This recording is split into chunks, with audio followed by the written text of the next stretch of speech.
Guru ini meminta muridnya menggambar tentang keadaan masa depan, untuk diletakkan di kapsul waktu. 50 tahun ke depan, akan ada anak-anak seusia mereka, yang membuka kapsul waktu itu. Seorang anak perempuan, menulis dengan terburu-buru. Sayangnya, yang ia tulis hanyalah angka-angka. Tidak ada yang mengerti, sampai gurunya mengambil surat miliknya, yang belum selesai ditulis. Kapsul itu dikubur dalam tanah. Anak perempuan itu menghilang. Si guru menemukan anak itu di dalam ruang peralatan. Tapi si anak masih saja menulis. Menggunakan jarinya hingga terluka. Dia akhirnya selesai menulis. 50 tahun kemudian, kapsul itu digali. Dan seorang anak lelaki mengambil sepucuk surat. Dia tercengang. Dia melihat suratnya, yang hanya berisikan barisan angka-angka. Caleb membawa suratnya pulang. Ayahnya John adalah seorang dosen. Tapi dirinya juga tidak mengerti isi surat tersebut. Sampai ia secara tidak sengaja membasahi surat itu. Dirinya menjadi penasaran. Mengecek serangkaian angka tersebut melalui internet. Yang muncul adalah peristiwa 9/11. Menewaskan 2.996 orang.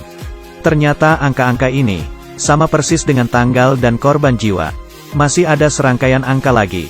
Tapi ia tidak mengerti maksud persisnya. Dia panik, dan menyalin semua angkanya, mengecek setiap kombinasi angka, dan menandainya. Dia semakin cepat dan cepat, ingin membuktikan bahwa ini semua hanya kebetulan. Tapi gagal, karena masih ada 3 kombinasi angka yang belum terjadi. Tidak ada yang salah dari kejadian ini.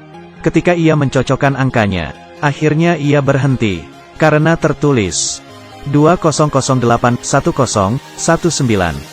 Ada angka berjumlah besar yang mengikuti. Kalau berdasarkan teori miliknya, angka di belakang adalah jumlah kematian. Kali ini jumlah kematiannya sebesar populasi planet. Dirinya syok, gelas anggur terjatuh dari tangannya.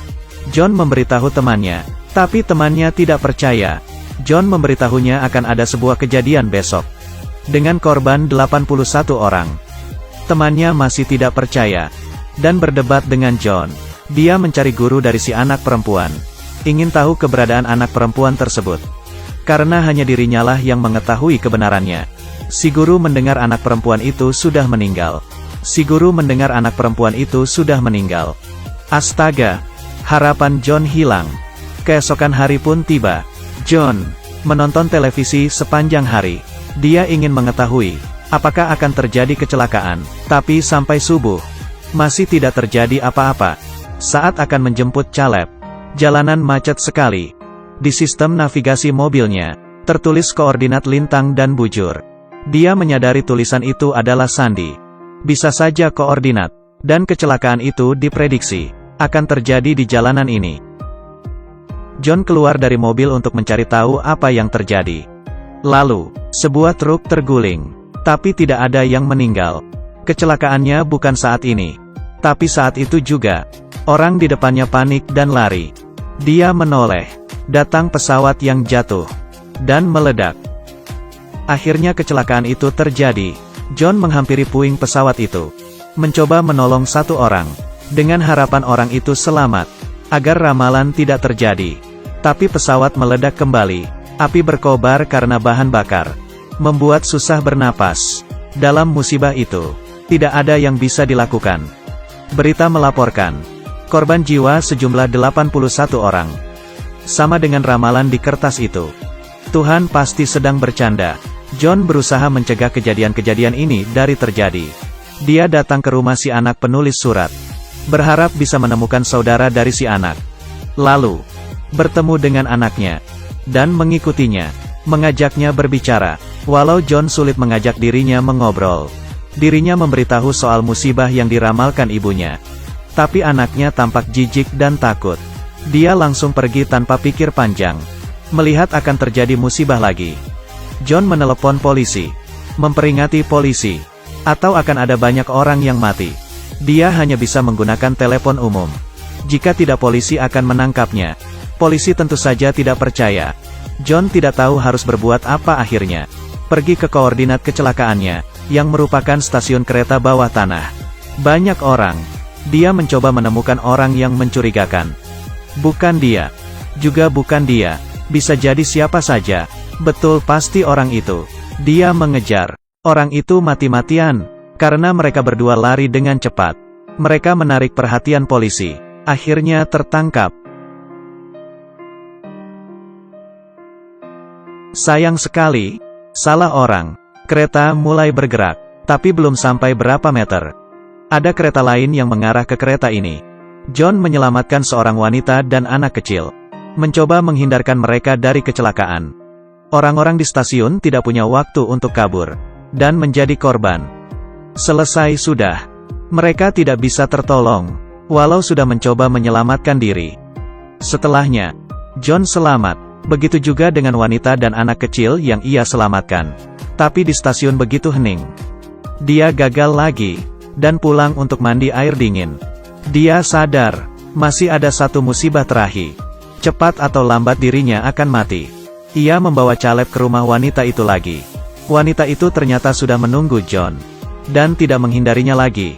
Karena musibah terakhir ini dapat membunuh semua orang. Daripada menunggu untuk mati sendiri. Lebih baik untuk mencoba bertahan hidup. Dan melawan. Mereka pergi ke rumah ibu si wanita. Rumah ini sudah lama tidak dikunjungi. Ditinggalkan. Mereka mencoba mencari petunjuk di kamar. Tidak bisa dihindari. Setelahnya, mereka menemukan sebuah lukisan. Yang digambar oleh ibunya. Dan ada seorang yang sedang berlutut di depan api. Apakah musibah ini berkaitan dengan matahari? John menemui temannya lagi. Memberitahunya musibah terakhir adalah badai matahari. Akan ada gelombang badai matahari yang menghancurkan bumi. Temannya tegang. Karena di hadapan matahari, mereka tidak bisa apa-apa. Tapi masih belum selesai. Anak John, Caleb dan anak wanita itu, Abby, mulai bisa memprediksi musibah yang akan terjadi. Mereka dapat mendengar semacam suara. Dan suara ini memberitahu mereka segalanya. Putus asa. Tidak tahu harus berbuat apa. John tidak mau tinggal diam. Teringat guru si anak perempuan pernah berkata, masih ada serangkaian angka di ruang peralatan. Pintu kayunya dicopot. Dan mulai dibersihkan oleh John. Beberapa menit kemudian John mendapatkan angka baru. Yang berupa koordinat. John berlari ke mobil. Dan berusaha membawa mereka ke tempat aman. Mereka menuju tempat isi bensin. Dan setelah isi bensin, Caleb dan Abby sudah tidak ada. Ternyata ada orang yang menculik mereka. Pada saat mengejar si penculik, si wanita tertabrak mobil. Dan meninggal. John mengikuti arahan penjaga tempat isi bensin. Dan sampai ke hutan. Yang ternyata adalah posisi koordinat. Kali ini, sistem navigasi tidak berfungsi. Hanya ada sepasang jejak ban di jalan. Yang pastinya milik si penculik. Dia terus mengikuti jejak ban. Sampai menemukan mobil curian. Dia menemukan si penculik. Berniat menembaknya. Tapi dihentikan oleh sebuah suara. Caleb dan Abby baik-baik saja. Ternyata, orang-orang berpakaian hitam ini bukanlah manusia. Tapi mereka datang dari planet yang jauh dari bumi. Mereka ingin membawa Caleb dan Abby. Agar mereka selamat. Ketika John melangkah menuju pesawat luar angkasa. Ia dihentikan. Karena ia tidak terpilih. Lalu John mengucapkan, selamat tinggal kepada Caleb. Mereka tidak bisa bertemu lagi. Kemudian mereka pun pergi. John melangkah ke mobil. Tidak ada yang bisa mencegah musibah ini. Dia hanya ingin pulang. Walaupun dunia hancur. Jika ada kalian maka tidak akan merasa kesepian.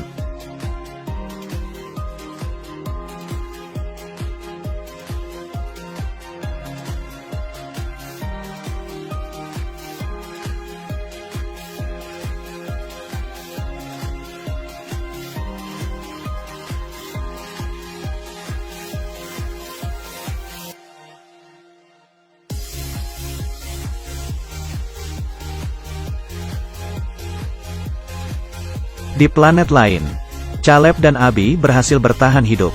Planet ini sangat besar. Tapi hanya ada mereka berdua. Dari sini, mungkin merupakan asal-usul kehidupan.